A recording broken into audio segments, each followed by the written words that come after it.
Welcome to the Life After Sugar podcast, the podcast that's not just about sugar, but about your relationship with it and also with food and especially with yourself.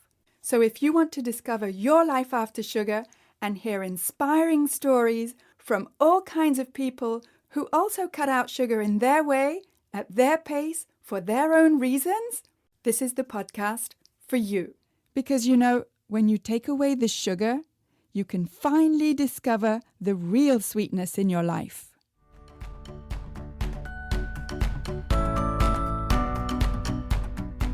I'm your host, Netta Gorman, and in today's episode, I'm talking with Beck, who signed up for the Freedom from Cravings Formula 90-day program in the spring of 2024. And Beck gave me permission to publish on this podcast part of one of our accountability calls where I walk her through some of the assignments inside of the program. And in this episode, we dive deeper into changing her habits. More specifically, her habits with chocolate. So it's almost like you're sitting in, like a fly on the wall, while we have this conversation.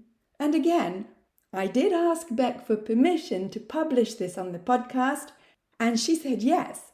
So enjoy this chat, and I hope that you will get something out of it to help you start changing your habits. We'll get to our chat in just a minute. But first, I just wanted to tell you that if you're looking for some free resources, then I have plenty for you. First, download my 5 tips to get rid of cravings. And those 5 tips may not be what you think they are. So go to aftersugarclub.com and download your 5 tips today.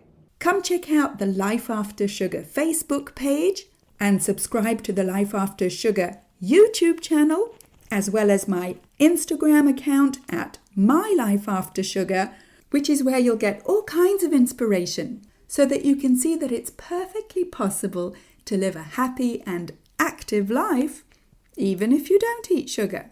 You can also check out my TikTok account at Netta_lifeaftersugar.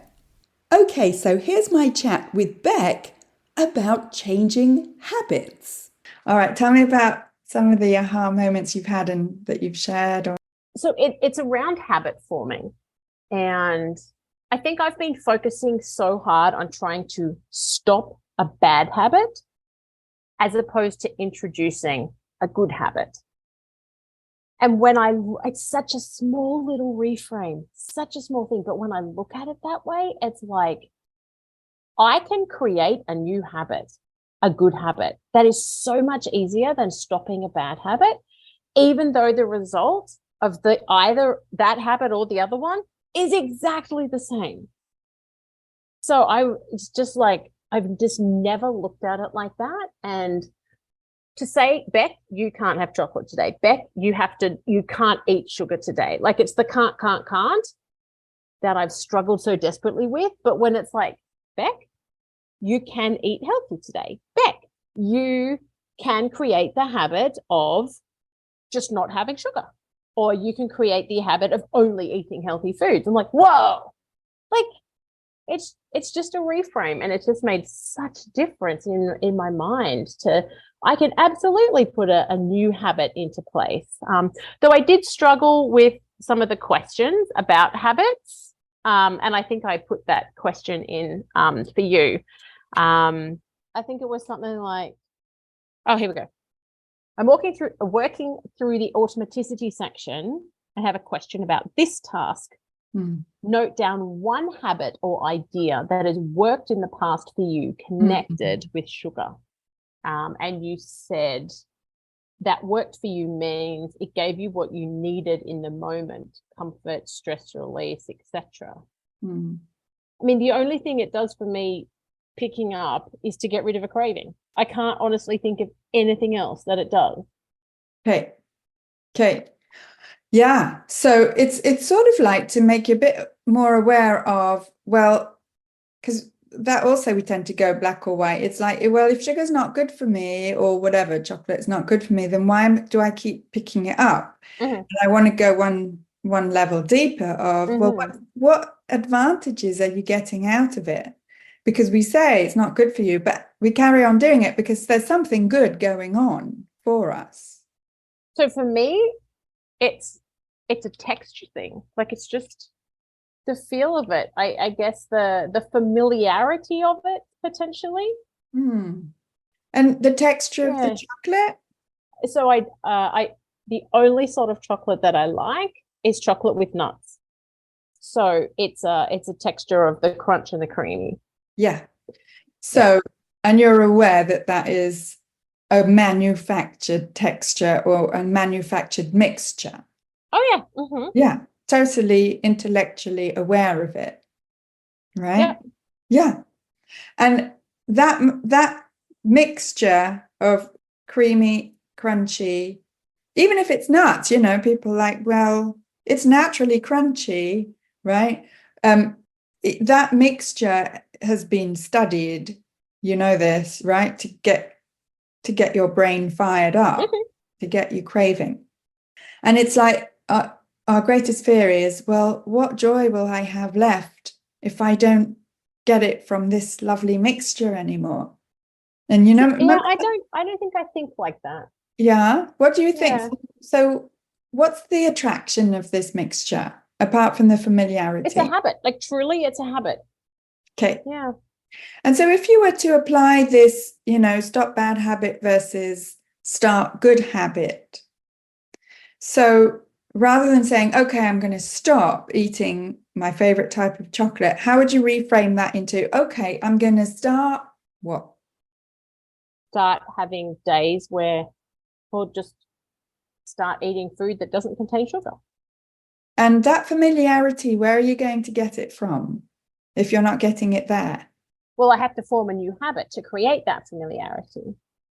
That will take some time. Right. Take some time. And will it be the same familiarity as you got from that mixture of crunchy and smooth? I mean, I think ultimately it will. Yeah. And how can you recreate that familiarity with those two elements, the crunchy and the smooth?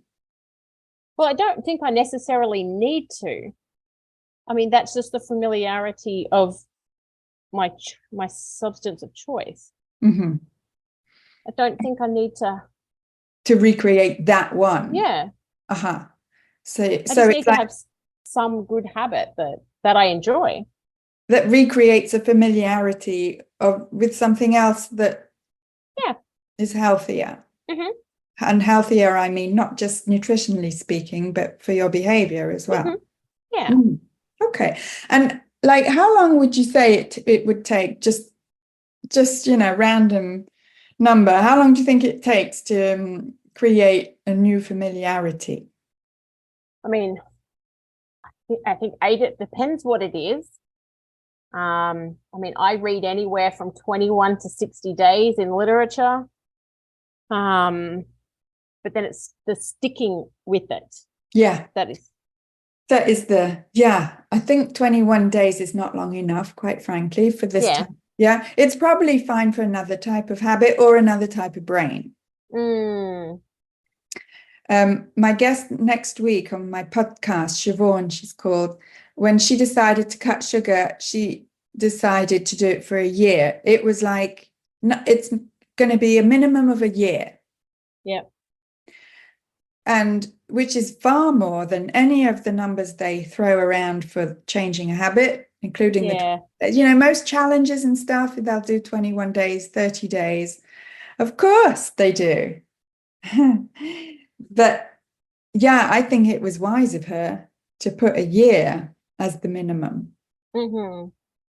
And then because it's food, in our case, that gives us like a whole year. And this is why you get a year in the program as well. It gives you, the first birthday, the first Christmas, the first the first motorbike trip, all through the year. So that at the end of the year, you sort of realize, well, it's always going to be, there's always something going on. Mm-hmm. Whereas if you give yourself 21 or 30 days, there's there's obviously the 12th of things going on in that period of time. Yeah. And you sort of don't really get the chance to get over the fact that there's always something going on. Yeah. Yeah. So my suggestion, just for your own sort of mindset, is, yeah, if I'm going to develop a new habit, I'll give myself a minimum of a year. Yeah.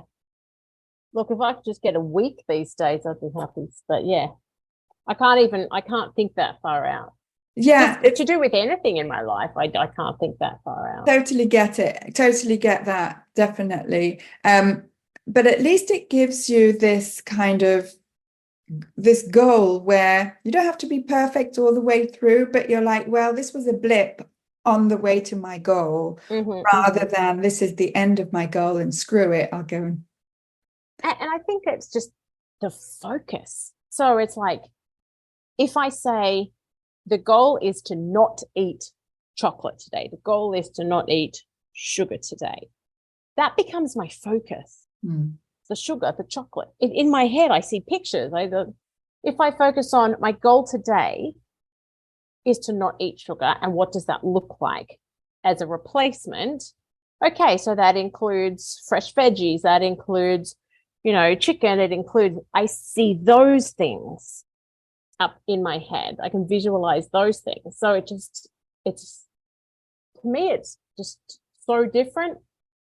But I appreciate ultimately it's the exact same thing. Well, it may be the exact same thing, from the outside looking in, but what's important is how it feels to you. Yeah. Yeah. And if one's motivating and the other one isn't, yes. go with the motivating one. That's so true. Yeah. And, we're all like, the goal for all of my approach is exactly the same for all different people. How we get there, you could say that about life, we all die at the end, but how we get there is all different.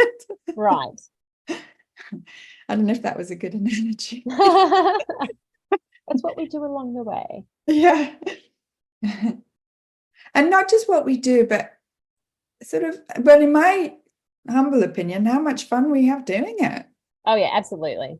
Because there's plenty of people in the diet culture eating healthy and struggling and feeling awful about themselves, about their food, and also, and I'm like, what's the point then? Yeah. Yeah. So feeling good is it's probably the goal, actually. Yeah, for sure. Yeah. And feeling good along the process as much as, yeah. Okay. All right. Smashing.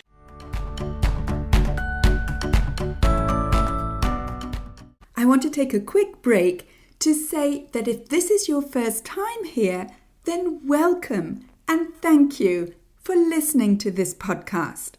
And whether you're new or a regular and you haven't yet rated or reviewed this podcast, could I ask you to scroll down and tap on the stars to rate this podcast and also to write a short review to let me know how this podcast is helping you in your life after sugar. I love reading your reviews. And when you rate and review this podcast, not only does it encourage me to continue making new episodes, but it also helps to share this podcast and have more people see it so that we can help more people feel better and lose weight with less sugar. So again, thank you for rating and reviewing this podcast and for spreading the word about sugar.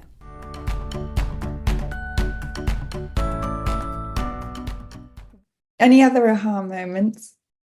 I think sort of as a part of it, it's just, I guess, for so long, people are like, when you're struggling, text me, call me first before you pick up the chocolate, before you go to the store. But that doesn't work for me. I've tried, and that's where I keep falling down and I beat myself up and I'm like, why can't I get it? And I need to find a new way. And I don't think I realize that I don't have to keep trying the same thing that isn't working.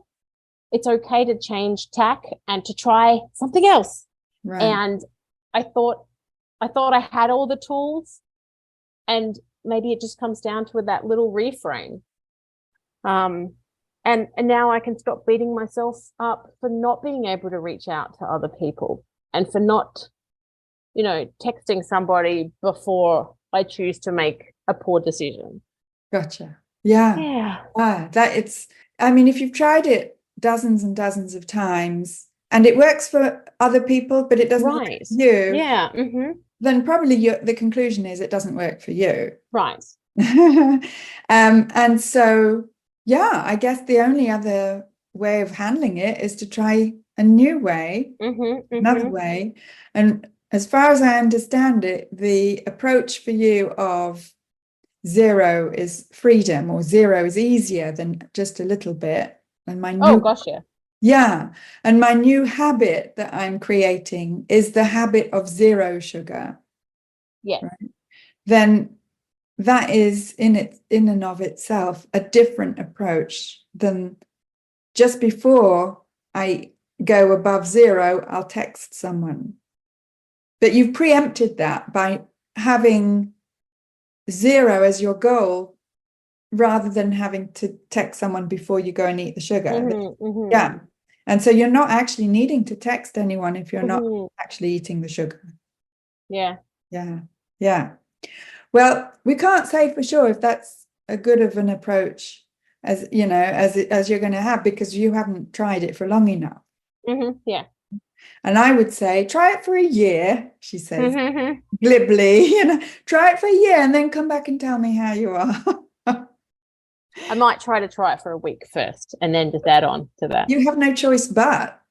Yeah, that's true.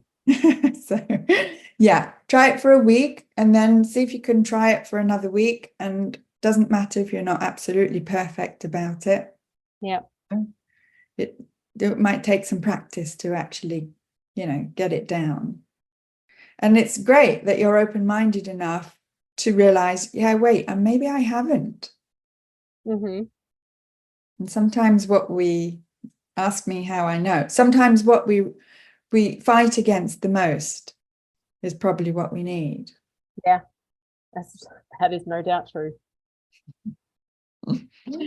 Great. Well done, and I'm saying well done, not necessarily because you've achieved the goal, but I'm saying well done for you to have been able to reframe. That's huge. It is. And it just felt amazing when I got it, when I was like, hang on a minute. I might have been thinking about this all along in the wrong way. And I think part of it is I'm an incredibly positive person, very optimistic, and people comment on this all the time. And maybe having a negative look on it, like you need to stop doing something. You can't have this. You can never have this again, doesn't work with who I am. So the fact that I can say, you can have as much healthy food as you want, or you can do this, as starting something is versus stopping something is just fits better with who I am. Lovely. Yeah. Which is why I've always sort of found this one size fits all kind of diet culture approach that, we all like, this is good for everyone, or more fiber for everyone, and more vegetables for everyone. I'm like, well, hang on, there's 8 billion of us. Are we up to that already? We're up to 8 billion, apparently. And we're probably up more since I actually said it out loud. Touche.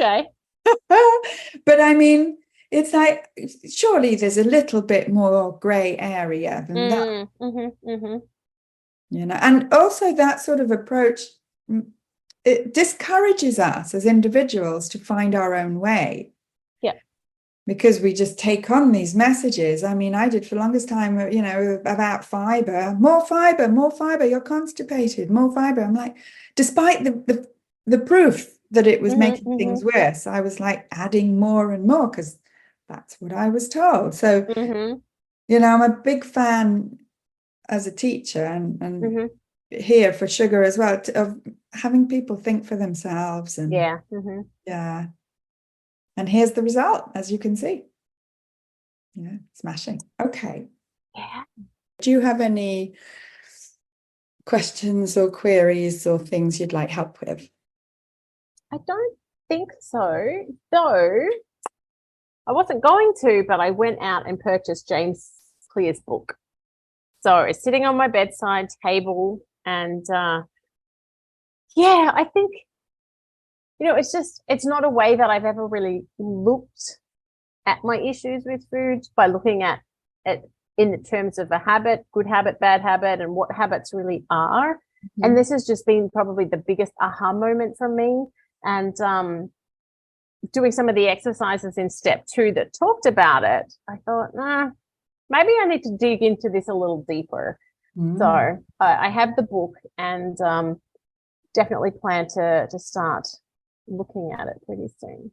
Yes, it's sort of like we tend to concentrate on the food / the sugar, sugar. That's my issue. And sometimes it's good to reframe that, like you're learning to do, in the program, where it's like, oh, wait a minute, it's the way I see my habits, or even if I recognize that it's a habit, those little habit tweaks are probably more powerful than anything to do with sugar. Yeah. Yeah. So, okay, you keep me posted on what comes from your reading. I will.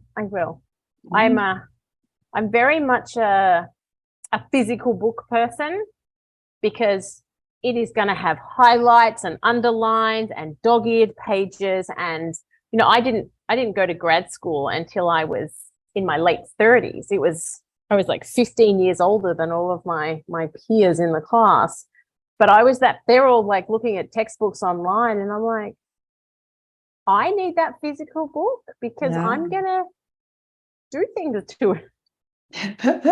I need to like put little sticky notes, and I know you can do that with online textbooks, and you can highlight and things, but to me it's just not the same. And it's because that's how I grew up. That's what it was. So totally get it. Totally. Whatever helps, whatever helps. And you'll probably find that the exercise that you did in step 2 of the program about, changing, is it a bad habit you want to change or you want to let go of? Is it a good habit you want to develop? He goes into a lot more detail in his book, obviously, because and so it probably will serve to consolidate what you've already done. Yeah, which is that's good. So I'm excited to start that. It's funny, I've never really been a reader, but I set a goal a few years ago, just read 10 pages a night. And sometimes it takes me an hour, because I am a slow reader, and B, I get distracted. Oh, what's that on my phone? Oh, what happened over there? Oh, let me Google that word, because that's a new word to me, whatever that might be. But I've been reading a lot more lately, and now that is a habit that I've formed. I think about that now, and I'm like, it's just what I do. Okay, 10 pages. And sometimes it's more, but it's not less. It's like, I will literally, if I finish a chapter, I'll go back, count how many pages I just read. Have I read enough? Nope, you've got to keep going. Wow. So and you can probably name 101 other habits that you've actually developed in your life, but you're just not aware of them, because they've just become your habits, right? And so I give, brushing your teeth as an example. How many times did your parents have to stand there while you brushed your teeth to make sure you did it? I don't know. I'm a big toothbrusher, so I'm not sure. They must have done a good job. But yes, because I remember with my kid, like, we were on toothbrush duty for what felt like years. It's like, how many times do we have to remind her before she remembers? Well, dozens or hundreds of times. And we're the same for many things. Yeah. So yes, it makes you more, I think it will make you more aware of habits, and the fact that it's not some kind of weakness on your part for the sugar. It's more sort of, you can be more objective about it. It's a new habit, like the 10 pages to develop. Yeah. I think this is another thing for me that I'm struggling with maybe at the moment. So many people blame themselves for having issues with eating and a sugar addiction. And maybe I used to be like that. And like, oh, Beck, why can't you get it? Well, now that I intellectually know this is not my fault, that I'm not alone, and I'm very well aware of these things, that now I use that as an excuse. I'm like, well, okay, it's not my fault, so nothing I can do about it. And I don't like that thought. That's a lazy thought. And I wish no one had told me that. I almost wish it was my fault, because then I would be harder on myself, and I feel like I might be able to turn it around a little easier. But now I'm like, oh, my brain's messed up. It's not my fault. It's the food industry's fault. It's the sugar's fault. That's not me. Sorry. So I can't, and I think I've been struggling with that a bit lately. Yes. Well, I can't wait for you to get to the self-sabotage exercise in the program. Yeah. Okay. And that, I think, will whip that out of you. Again, at least intellectually, first, as a first encounter, because sometimes all this, it's like, well, it's kind of like you're damned if you do, you're damned if you don't. Well, it's all my fault, therefore I can do something about it, or therefore whatever, I beat myself up. It's not my fault, therefore I can carry on eating it. It's like exactly. You're going to come to the same conclusion about eating the sugar, whatever. Yeah. If that's the conclusion you want to come to. Mm-hmm. It's like those scientific, studies about nutrition. Is sugar bad for you? Do a scientific study that proves that sugar isn't bad for you, says the sugar industry. Yeah. Yeah. And that's what we do. Mm-hmm. Yeah. So, yeah, it makes sense. Okay, well, you keep me posted. I will. Absolutely. Smashing. So that was just a part of our accountability call between myself and Beck, who signed up for the Freedom from Cravings Formula 90-day program back in the spring of 2024. And we talk about habits pretty early on in the program in step 2 of the 5-step process, so in weeks 3 and 4. And what I love about Beck and about all of the program participants is that she is so aware, not just about sugar and what it does to her body and her brain and her behavior, but also of how she herself approaches change and changing her habits. Because it's not an easy thing to do to change the habit of a lifetime. And that is why I created the Freedom from Cravings Formula program. It's a program that's specifically designed for women over 50 who want to get rid of cravings and feel more in control around food, especially sugar and comfort foods. In the program, you'll get step-by-step guidance and customized support through the 5-step formula that I've developed to help you get control over cravings so that you can finally live your life with more energy and fit into your favorite clothes effortlessly and feel confident in your food choices so that you can ditch the shame and embarrassment that you feel every time your emotions make you slip or fall off the wagon, and so that you never feel like you're on some kind of a restrictive diet.